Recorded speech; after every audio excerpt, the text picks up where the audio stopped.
Saidabad success school లోపట రెండవ తరగతి విద్యార్థులకు బలవంతంగా కల్మా చదివించేటువంటి సంఘటన ఏదైతుందో ఇది దేశంలో జరుగుతున్నటువంటి స్కూల్ జిహాద్, కల్చరల్ జిహాద్‌లో భాగంగానే జరుగుతా ఉంది.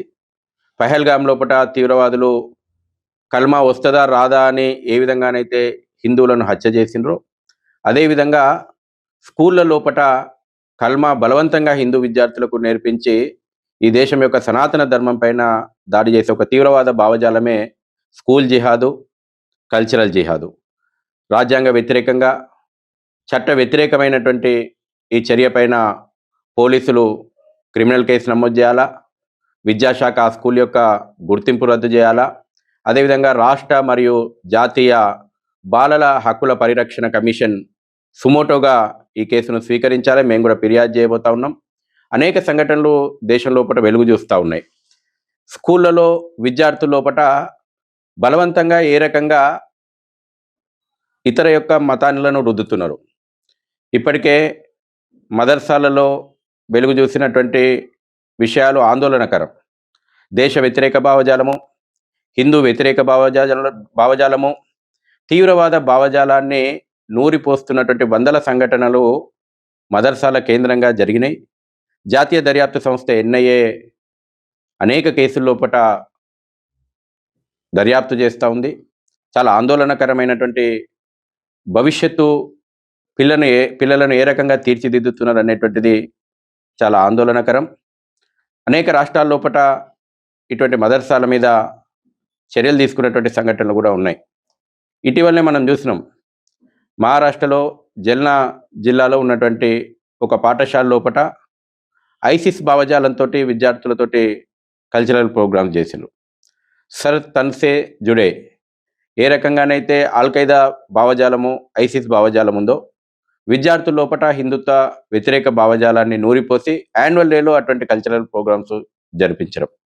అదేవిధంగా కేరళలో, మహారాష్ట్ర లోపట కొన్ని స్కూళ్ళల్లో బక్రీద్ రోజున ఆవులను ఎట్లా హత్య చేయాలి, ఆవు తలకాయలతోటి ప్రాక్టికల్గా పిల్లలకు డెమో ఇచ్చినటువంటి సంఘటనలు వెలుగు చూసినాయి. అదేవిధంగా మధ్యప్రదేశ్ లోపట గంగా జమునే స్కూల్ లోపట పిల్లలతోటి బలవంతంగా హిజాబ్ ధరించేలాగా రూల్స్ పెట్టడము. కాన్పూర్ లోపల కూడా, ఉత్తరప్రదేశ్ లోపల బలవంతంగా కల్మా చదివించడము. కర్ణాటక లోపల అనేక సంఘటనలు స్కూళ్ళలో ఇటువంటివి వెలుగు చూసినాయి.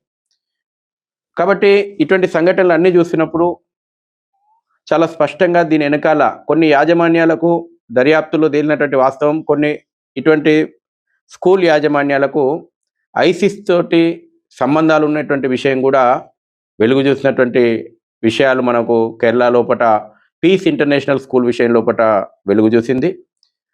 అనేక స్కూళ్ళల్లో కూడా బీఫ్ ఫెస్టివల్ ఆర్గనైజ్ చేస్తున్నారు. మధ్యప్రదేశ్, కేరళ, మహారాష్ట్ర లోపల వెలుగు చూసినటువంటి సంఘటనలు, పిల్లలతోటి బలవంతంగా బీఫ్ తినిపించేటువంటి కార్యక్రమాలు నిర్వహించిన సంఘటనలు వెలుగు చూసినాయి. అంతేందుకు, మన తెలుగు రాష్ట్రాల్లో ఉన్నటువంటి పేరు మోసినటువంటి కార్పొరేట్ విద్యా సంస్థ శ్రీ చైతన్యలో కూడా పిల్లలకు సెక్షన్ల పేరు మొఘల్స్ సెక్షన్ అని పెడతారు. మొఘల్స్ను గ్లోరిఫై చేసి చూపెట్టేటువంటి ప్రయత్నం చేస్తారు. ఈ దేశం మీద దండయాత్ర చేసి, ఇక్కడి ప్రజల మీద దోపిడీ చేసి, ఇక్కడ మహిళలపైన అకృత్యాలు చేసి, ఇక్కడ దేవాలయాలను ధ్వంసం చేసినటువంటి నరరూప రాక్షసులను ఆదర్శంగా పిల్లలకు చూపెడతారు. క్లాస్లో సెక్షన్ పేరు మొఘల్స్ సెక్షన్ శ్రీ చైతన్య స్కూల్ లోపట మేమే స్వయంగా ఫిర్యాదు చేసినాం. కాబట్టి ఇది ఒక కుట్రపూరితంగా జరుగుతున్నటువంటి కుట్రలు. ఇవన్నీ కూడా ఏదో ఆషామాషిగా వెలుగు చూసినటువంటి వ్యవహారాలు కాదు. స్కూల్ జిహాద్ నడుస్తుంది, కల్చరల్ జిహాద్ ఈ దేశం లోపల నడుస్తుంది. జిహాద్ అనేక రూపాల లోపల ఉంది. అనేక రూపాల లోపల ఈ దేశం మీద, ధర్మం మీద దాడి చేస్తూ ఉంది. చూస్తాం, హైదరాబాద్ పోలీసులు H-ఫాస్ట్ విభాగం ఏర్పాటు చేసిన తర్వాత ఫుడ్ జిహాదు ఏ రకంగా వెలుగు చూస్తూ ఉందో, ప్రజల మీద విషపూరితమైనటువంటి పదార్థాలను తిండి రూపం లోపల ఎట్లా అందిస్తూ ఉన్నారు. అదేవిధంగా ఇటువంటి ఒక కల్చరల్ జిహాదు, స్కూల్ జిహాద్ ఇప్పుడు వెలుగు చూసింది. విద్యాశాఖ ఈ స్కూల్ జిహాద్ మీద కఠినమైనటువంటి చర్యలు తీసుకోవాలి. తెలంగాణ ప్రభుత్వం కూడా స్పందించి కఠినంగా వ్యవహరించాలా. తల్లిదండ్రులు కూడా తాము చేర్పించేటువంటి స్కూళ్ళలో విద్యార్థులకు ఏం చెప్తా ఉన్నారు? ఏ రకమైన ఇటువంటి విద్వేషపూరితమైనటువంటి మన ఇంట్లో ఉన్నటువంటి పిల్లలనే హిందుత్వానికి వ్యతిరేకంగా తయారు చేయడం అంటే మన కుటుంబానికి వ్యతిరేకంగా, మన ధర్మానికి వ్యతిరేకంగా, మీకు రాబోయే రోజుల్లో తల్లిదండ్రులకు వ్యతిరేకంగా తయారు చేస్తున్నటువంటి కుట్రలు జరుగుతా ఉన్నాయి. ప్రతి తల్లిదండ్రులు గూడా ఈ విషయం లోపట జాగరూకతతోటి ఉండాలని జెప్పి మేము కోరుతా ఉన్నాం.